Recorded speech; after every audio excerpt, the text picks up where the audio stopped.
Welcome back to Mobile Service Mondays. I am here, as always, with my co host, Jeremy Stevens, Remote Operations Director at Bozard Ford Lincoln. Jeremy, first of all, you're looking really sunburned for somebody who lives in Florida.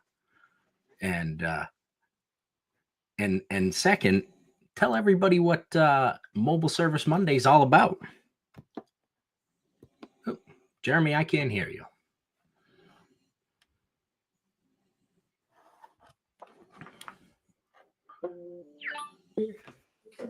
How about now? Can you hear me?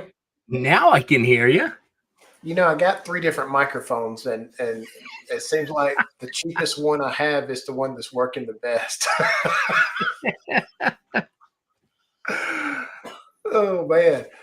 But, yeah, I think I'm just a reminder that it's Monday now. I believe I'm going to accept that. Yep, it is. Mobile It is Service definitely a Monday. It's Monday, but it's definitely to help people grow their mobile service business. Right. Best practices, tips. Right. And along that lines, we want to acknowledge our sponsor, Spiffy. Mobile Service Monday is proudly sponsored by Spiffy, your on-demand car care. From logistics to payments, Spiffy helps dealers build mobile operations that scale. And you can learn more at getspiffy.com. And so, Jeremy, today we're going to talk about what your service drive can learn from your mobile operation. Right. So your mobile techs are out there in the open, on stage, as we say, at all times. And so nowhere to hide. Right. They can go in the van and try to hide, but they're out there working on the car with nowhere to hide and no buffer between them and the customer.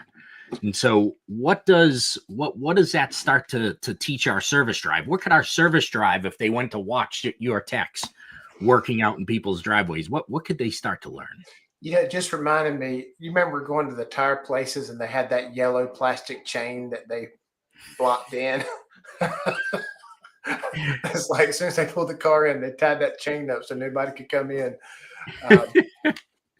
But it does kind of teach us this transparency, that the customers are really curious to see what's going on with their vehicle instead of it just going into this, shop. And I used to feel this way, that I didn't want windows in the shop or anything. You didn't want customers seeing you, hammer a ball joint out or something Right. like that. But now if you think about it, it's like everybody's kind of curious to what's going on, and talking with the technicians and stuff like that, they really have told me that customers really they're just really curious to see how things work. I'll give you the best example was last week. We have a AC machine on one of our vans, and I was for doing diagnostics, but I wasn't for pulling dashes out in somebody's driveway. Just because I was scared. I was like, man, this is going to go bad. I know it is. And we found one of our customers that we had a good relationship, and, got feedback and kept doing it. Now we probably do 2 or 3 a week. And I was talking to him about it, and it's like, the customers have a different respect when they see the whole entire dash pulled out of a car, because in their mind, they just thought it was 4 bolts and it slid right out. Right. And when they're seeing their car come, it's like, oh my gosh. It's like, I had no idea that you had to do all this just to get to this little part.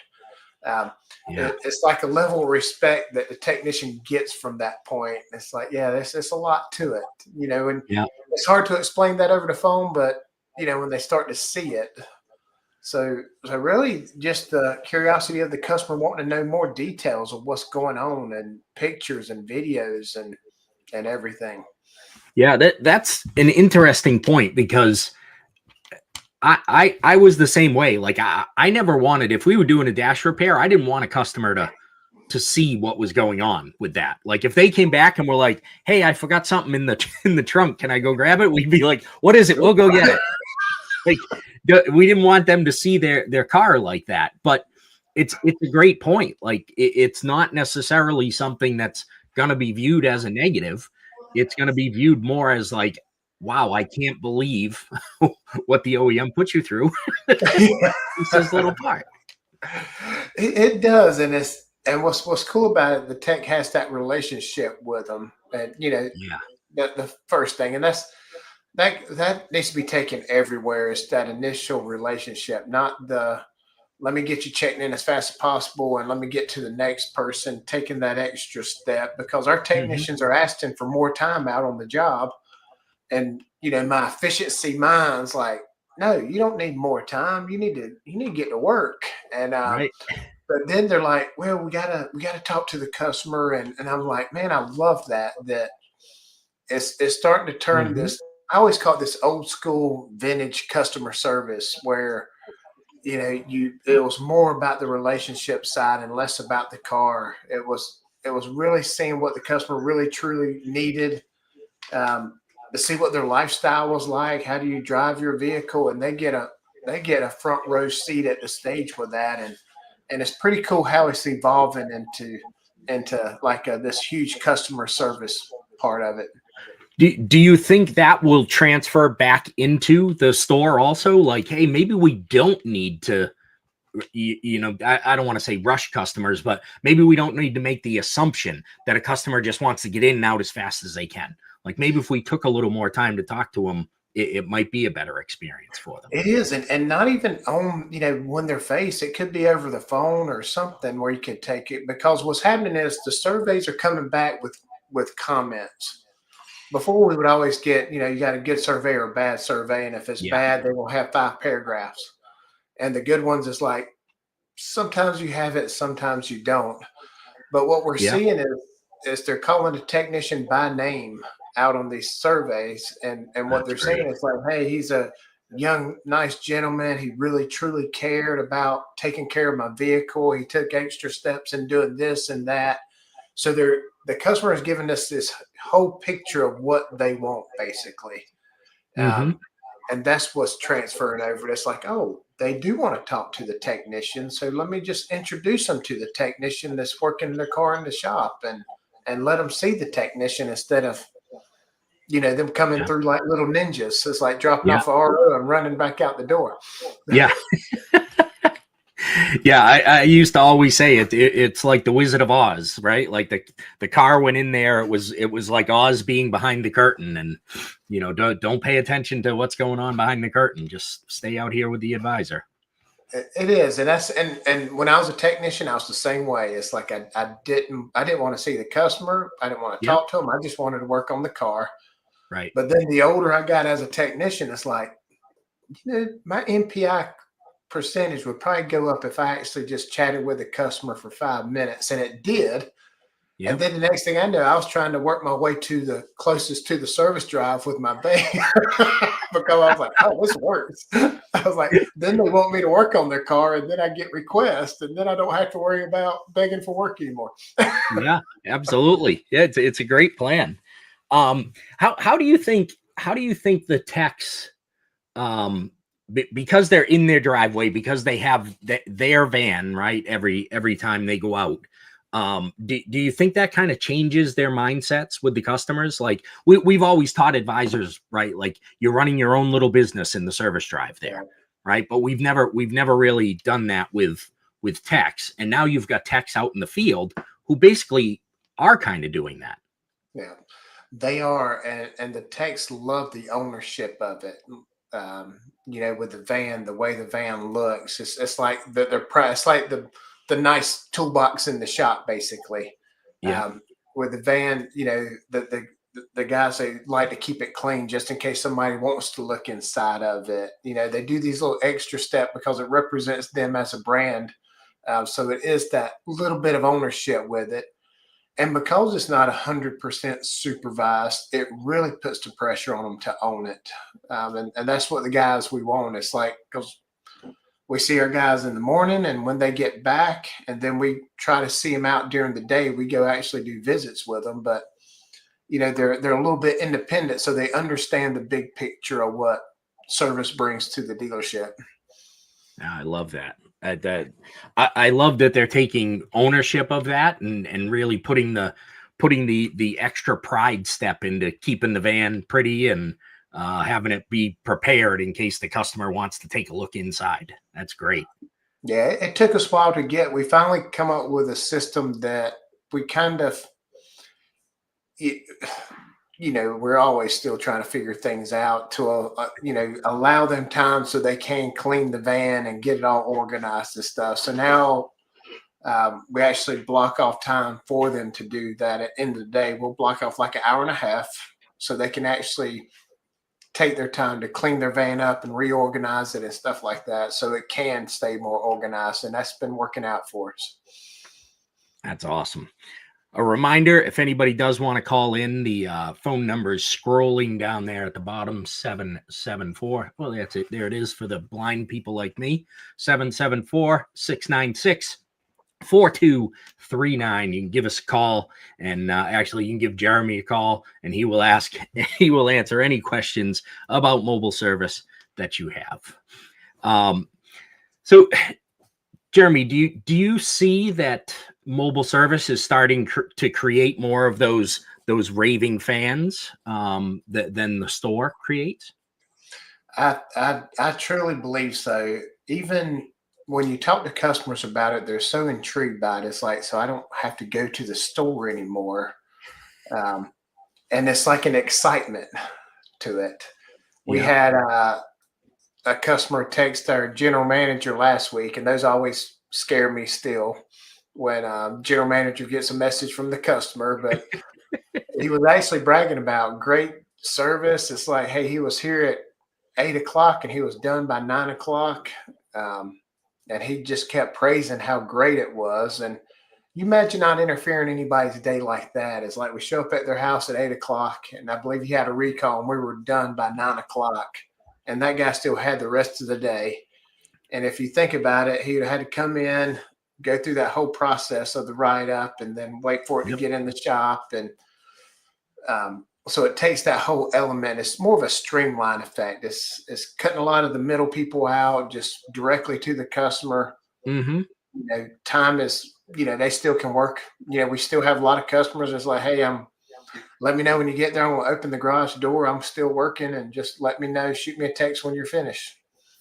Yeah, that's awesome. I took my car, or my wife's Armada, to the dealership today, and although dealership did a great job, great people there, I still had to pack up the laptop. Right, I had to head out the door. I started down the road, forgot a phone charger, had to go back, pick up a phone charger, right, and then sat there, and it needed some additional work. So, I was there for a good 6.5 hours. And yes, I could work in the showroom, but I don't have what I have here, right, in my office to work. And it's just, it would have been great to have somebody come pulling up to the front of the house and do this stuff while I could have been in here working. Yeah. Even so I got my sunburn because I went on a weekend cruise. And, but we were sitting at the table with some other people, and they were asking, they have some kids, and they were interested in the automotive program. So they were in school, and they asked, what I did, and I told them mobile service, and they could not believe it. It's like, oh, you come to my house and they can do that in their driveway. And it's like, that's so nice. I don't have to leave the house and go to a dealership and wait a couple hours. And it's always that. It's like, you just never get, every once in a while, something negative will come out, but it's usually something that we've done. It's never the customer's just like, yeah, mobile service, so what? It's always yeah, maybe it'll get like that someday, right? Well, now when you try to order something off of Amazon that tells you it's going to be there in 5 days, you're like, what? 5 days? I know. Terrible. I'm at the point, it's like, can it happen today now? That's how weird I am. I was like, yeah, exactly. What's this 2-day stuff? Yeah. Jeremy, what kind of difference is there when the tech rolls up into the driveway, customer comes out? What's that greeting look like versus what it looks like when the customer rolls into your service drive? So So we kind of show our technicians that initial greeting is very important. So they definitely introduce themselves. They already know the customer's name and stuff. Um, but just that small the icebreaker stuff. Yeah. Just trying to get to know them, review what they're doing. It's like, oh, you got a 2000 whatever F-150. It looks like we're here to do this. Is there anything else you want me to look at while I'm here? That extra something, because there's always something. Somebody always has a question about their Bluetooth or stuff like that they're not 100% sure what it is, but Yep. they never had the spot to ask either. Um, so it's pretty cool when they greet that customer and just really that initiation of getting to know them and their names and stuff like that has helped out. That's great. So do you think a few years into mobile service now that it's changed your thought process around the service drive and relationship building? It has. It's almost like it brought that customer service back to the forefront because everybody talks about it and says, Yeah. "Hey, we talk about it, but how do you do that?" And I know we had a episode that we talked about a little bit customer service, and that's last year I went on this mission on how to teach it, and then I realized that it's like, what, if you hire the right loving people, the servant hearted, it's natural to them, and all you got to do is just encourage it at that point. Um, so and people love that customer service, and that's that plus one service that you don't normally get at places where it's Yeah. like nobody makes eye contact, or when a customer comes in, everybody kind of looks down or pick up the phone. It's at the point too where you've been at a dealership so long, you kind of adapt to that just because there's a lot of negativity in there because people are upset because they're having to come there. Right. So it kind of gives us this renewal of, we don't know what that customer's been through. He probably had to pick his kid up or make arrangements, and now he don't know Yeah. if he's going to get his car back to take their kids to practice or pick them up from school. And you start thinking of all that stuff, and now it's come to life because customers say it. It's like, hey, I thought I was going to have to do this and that, and this is so nice. Y'all just came and knocked it out for me and didn't have to interfere with anything in my schedule. Yeah, it's such a different mindset, and so let's follow along that line of a different mindset. Jeremy Stevens is going to build Jeremy Stevens Ford tomorrow. Knowing what you know about mobile service now, how would you build that dealership differently? So I would definitely, the people inside is what makes the difference. When we first started hiring technicians for mobile, we kind of knew what they look like, but then it got to the point it's like now we know exactly what they look like.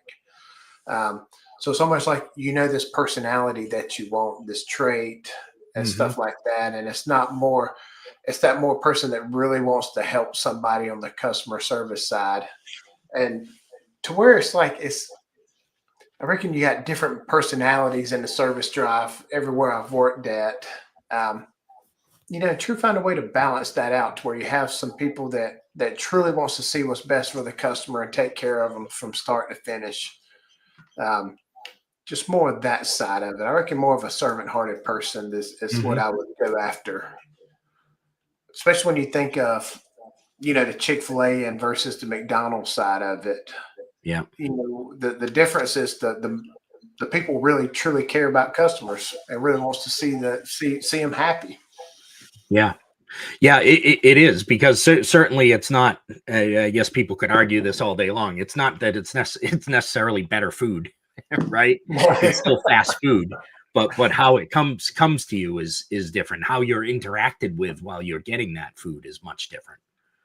It is, and that's where, because you can get lost in the numbers real fast, and pressure to people to perform on that side of it. And there's got to be a balance with it. It's like you got to perform, but also there's a customer side and an employee side taking care of that customer. Yeah. So, Jeremy, what do you think? Not what do you think?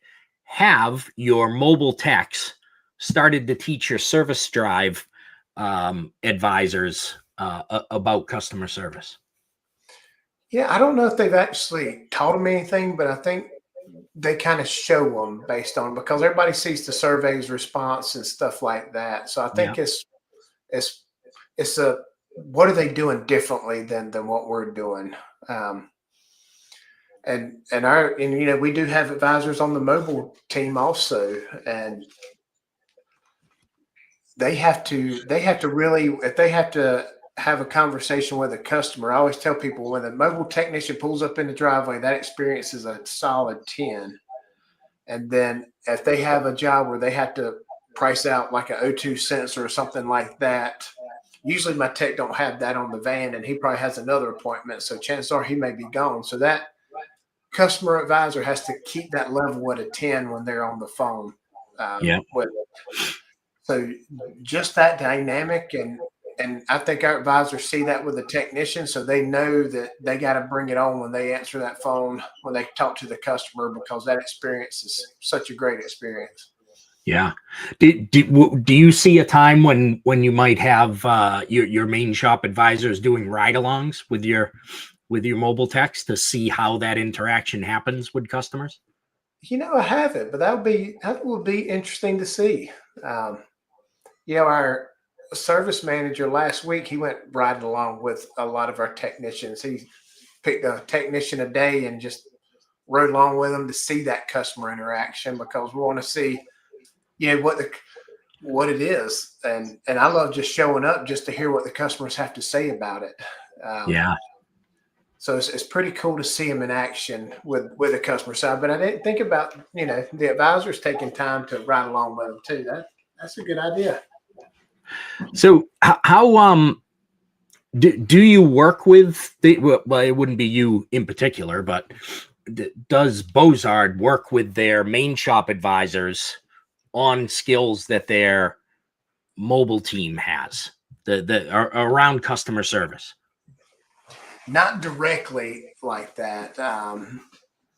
We started sharing a little bit more data and more of the scenarios and little odd and stuff like that with the team leads of it because they're always curious to see how does this work. So we got a couple advisors that work with the advisors to kind of bridge that together a little bit, especially on our fleet side, because that's important. They need to understand how we do things out in the field.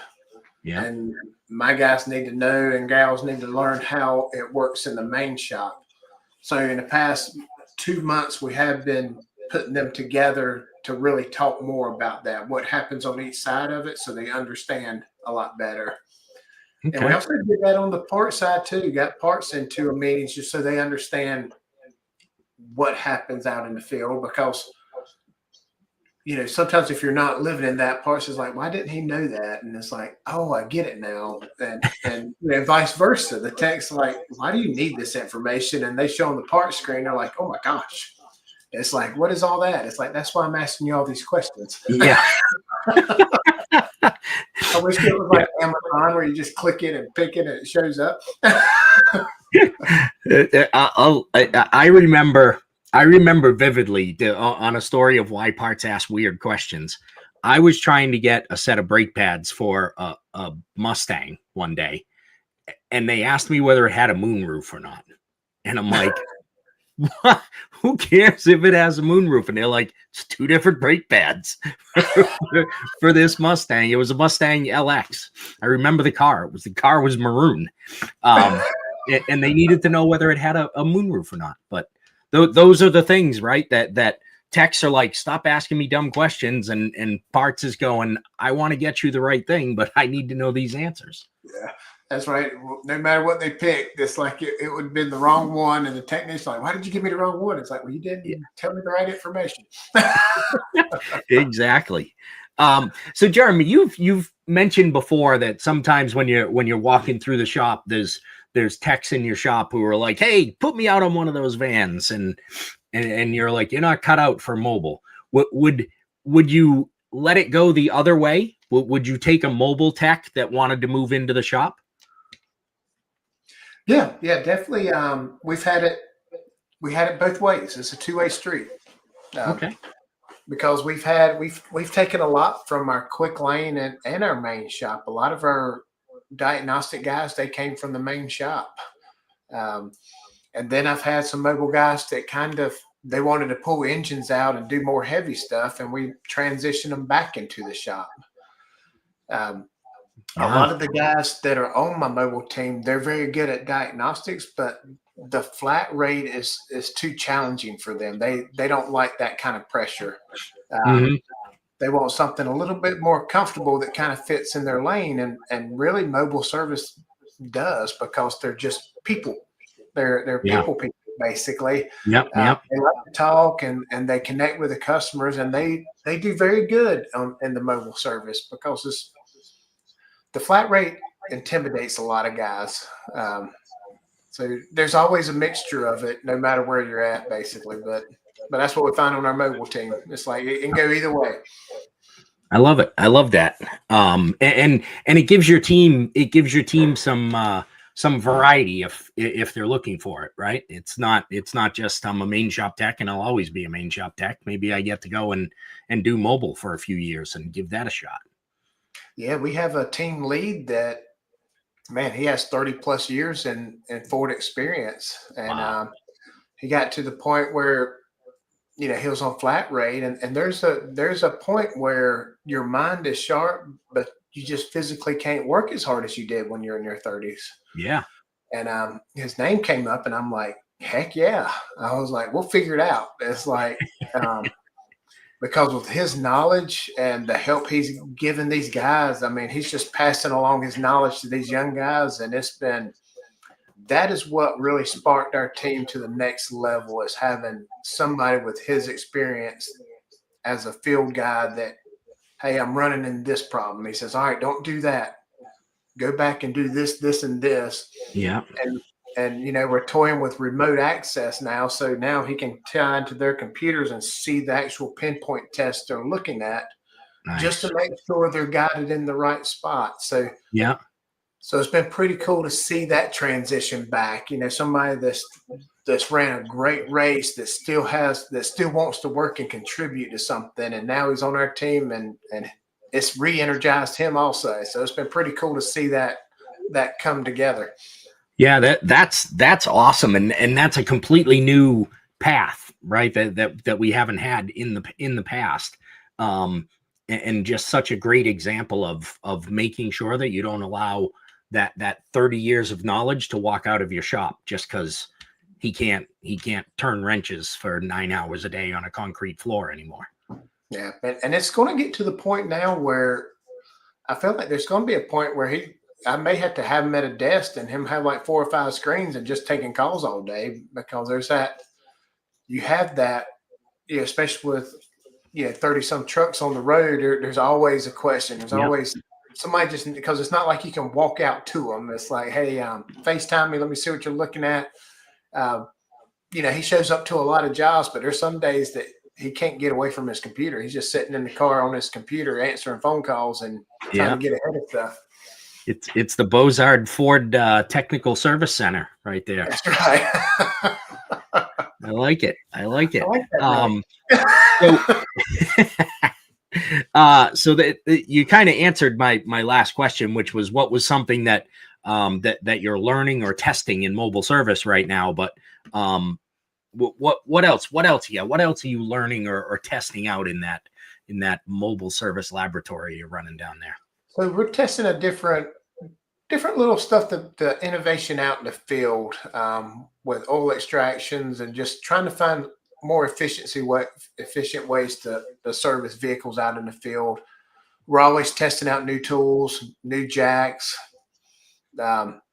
different mats on the grounds, with tarps to absorbent mats to just all sorts of stuff that we can do. Just trying to push the envelope a little bit more out in the field. There's always like canopies and stuff like that. It's like there's always something going out there. All right. Well, Jeremy, we're closing in on the end of our time here. What's Jeremy's final thoughts for this Monday near the end of September? Man, it's it's really the customer experience side of it. That's something that you need to talk about with the technicians on a daily basis, because not only they represent service and the livelihoods of so many others, but they affect the parts and sales and overall brand of why your customers want to service their vehicle with you. Mm-hmm. Absolutely. I love it. And thank you to everybody who came out and joined us today. And of course, a big shout out to our sponsor, Spiffy. Mobile Service Monday, always brought to us by Spiffy, your on-demand car care. From logistics to payments, Spiffy helps dealers build mobile operations that scale. And you can learn more at getspiffy.com. All right, Jeremy, that brings us to the end. Again, another Mobile Service Monday that we survived. And everybody out there, we will see you next week, same time, Monday, 4 p.m. Block it off on your calendars. Jeremy's got more great information to bring to you. Thanks, everybody.